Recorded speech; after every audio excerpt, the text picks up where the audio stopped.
युद्ध के मैदान से इस वक्त बड़ी खबर ज़पोरिज्जिया से आ रही है। ज़पोरिज्जिया में रूसी सेना ने बड़ा हमला किया।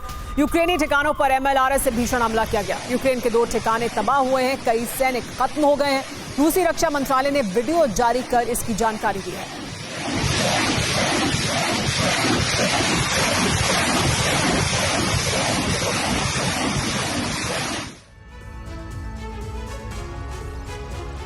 आज रूस ने अपना विक्ट्री डे यानी विजय दिवस मनाया। इस मौके पर मॉस्को के रेड स्क्वायर पर पुतिन और उनकी सेना ने शक्ति प्रदर्शन किया। विजय दिवस के मौके पर पुतिन ने जिन हथियारों का प्रदर्शन किया, जो प्रण लिया, उससे अमेरिका समेत पूरा नेटो सहम गया है। विजय दिवस के मौके पर पुतिन की एटमी फोर्स ने नेटो देशों की लगती सीमा पर 13 लोकेशन पर हमले की प्रैक्टिस की है। यह इस बात का संकेत है कि अब पुतिन ऑपरेशन पश्चिम की शुरुआत करने जा रहे हैं। ये सिर्फ रूस के विजय दिवस का ही नहीं बल्कि पुतिन के पावर शो का दृश्य भी है। मॉस्को के रेड स्क्वायर पर रूस ने अपनी सबसे घातक मिसाइलों की परेड निकाली। रूसी सेना ने यार्स सरमत जैसी कई घातक मिसाइलें दिखाकर नेटो को अंतिम चेतावनी जारी कर दी। रूस के विजय दिवस में बेलारूस, कजाकिस्तान, किर्गिस्तान जैसे सोवियत संघ से अलग हुए देशों के राष्ट्र अध्यक्ष भी शामिल हुए। पुतिन ने इसके साथ ही रूसी साम्राज्य के पुनर्निर्माण और नेटो को खंड खंड करने का बिगुल बजा दिया। रूस के इस शक्ति प्रदर्शन से न सिर्फ अमेरिका बल्कि पूरे नेटो में खलबली मच गई।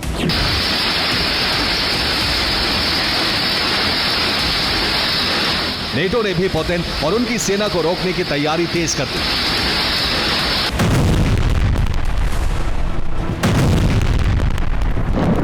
पुतिन का ऑपरेशन पश्चिम शुरू हो गया है।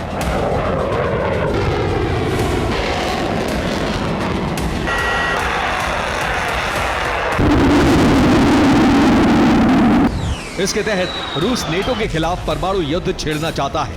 इसके लिए रूसी सेना जबरदस्त तैयारी कर रही है।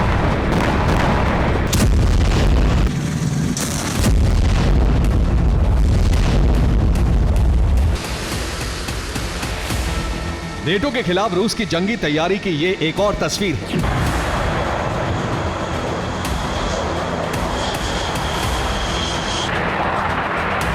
जिस दिन रूस विजय दिवस मना रहा था, उसी दिन रूसी आर्म्स फैक्ट्री रोस्टेक ने रूस की एयरफोर्स को Su-35 का नया बैच सौंप दिया।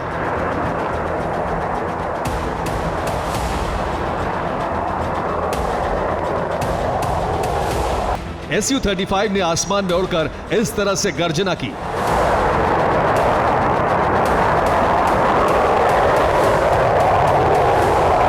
अमेरिका में उस वक्त हड़कंप मच गया जब अलास्का में रूस के फाइटर जेट पहुंच गए।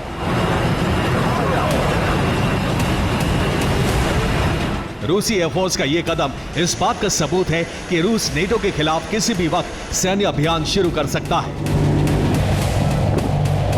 अलास्का में रूसी फाइटर जेट पहुंचे तो नेटो के लड़ाकू विमान भी एक्शन में आ गए। नेटो के फाइटर प्लेन ने रूसी लड़ाकू विमानों को घेर लिया। आसमान में काफी देर तक तनाव बना रहा। आखिरकार रूसी फाइटर जेट वापस लौट गए। एक हफ्ते के अंदर यह दूसरी बार है जब रूसी लड़ाकू विमान अमेरिकी एयर स्पेस के पास अलास्का पहुंचे। यह दूसरी बार है जब अलास्का के आसमान में रूसी और अमेरिकी फाइटर जेट में टक्कर हुई। माना जा रहा है कि रूसी विमान अलास्का जाकर अमेरिका के डिप्लॉयमेंट से जुड़ी जानकारी जुटा रहा है। अमेरिकी सैन्य डिप्लॉयमेंट से जुड़ी जरूरी जानकारी मिलने के साथ ही रूस अमेरिका पर हमला कर सकता है।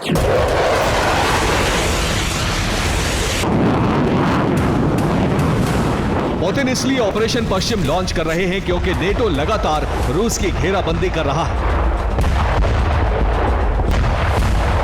एस्टोनिया, लातविया, लिथुआनिया में नेटो सेना रूस पर हमले का अभ्यास कर रही है।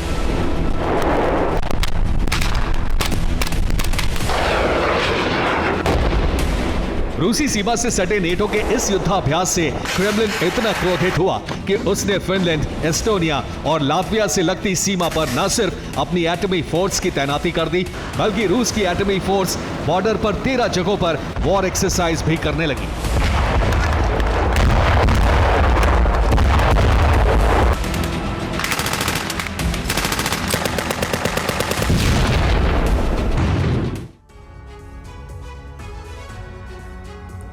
रूस से लगती नेटो देशों की सीमा पर नेटो सेनाएं युद्धाभ्यास कर रही हैं।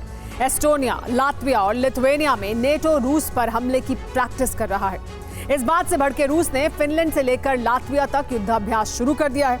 रूसी सेना के मुताबिक फिनलैंड से लेकर लातविया तक रूसी सेना 13 लोकेशन पर युद्ध की तैयारी कर रही है। इतना ही नहीं, फिनलैंड, एस्टोनिया और लातविया से लगती सीमा पर क्रेमलिन ने एटमी फोर्स भेज दी है। इसके अलावा बेलारूस में रूस और बेलारूस की सेना टैक्टिकल न्यूक्लियर एक्सरसाइज कर रही है। माना जा रहा है कि रूस बेलारूस से लगने वाले देशों पर इसी फ्रंट से एटमी हमला करने वाला है। नेटो देशों के खिलाफ पुतिन ने समंदर में भी चक्रव्यूह तैयार कर दिया है। रूस ने अपने 2 बड़े दुश्मन फ्रांस और ब्रिटेन के पास तैनाती कर इन दोनों देशों की घेराबंदी कर दी है। रूस ने फ्रांस और ब्रिटेन के पास परमाणु सबमरीन और युद्धपोत तैनात कर दिए हैं।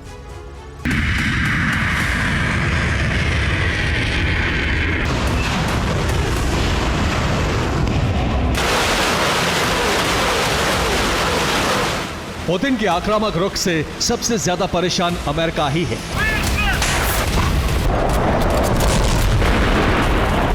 क्योंकि रूस के मुकाबले अमेरिकी सेना की तैयारी कहीं ज्यादा पीछे है।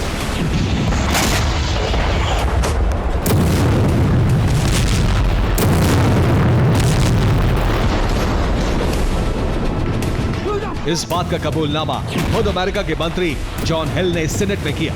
जॉन हिल ने सीनेट को बताया कि रूसी हाइपरसोनिक मिसाइल को रोकने के लिए अमेरिकी एयर डिफेंस पर्याप्त नहीं है। फिलहाल अमेरिका हाइपरसोनिक मिसाइल को रोकने वाला डिफेंस सिस्टम बना रहा है।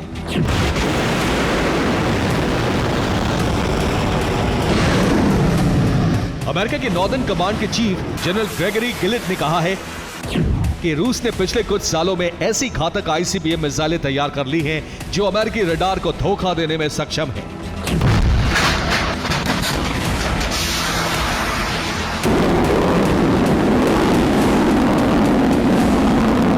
स्वीडन में लिथुआनिया के राजदूत लिनास लिंगविकस ने कहा है कि रूस किसी भी वक्त नेटो देशों पर हमला कर सकता है।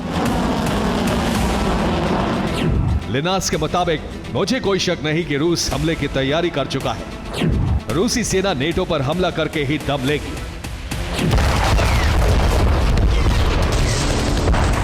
नेटो देशों की तरफ से जो बयान आ रहे हैं वो यूं ही नहीं है। क्रेमलिन का एक सीक्रेट प्लान लीक हुआ है जिससे यह पता चला है कि 2024 में ही रूसी सेना अमेरिका में हमले की रणनीति बना चुकी है।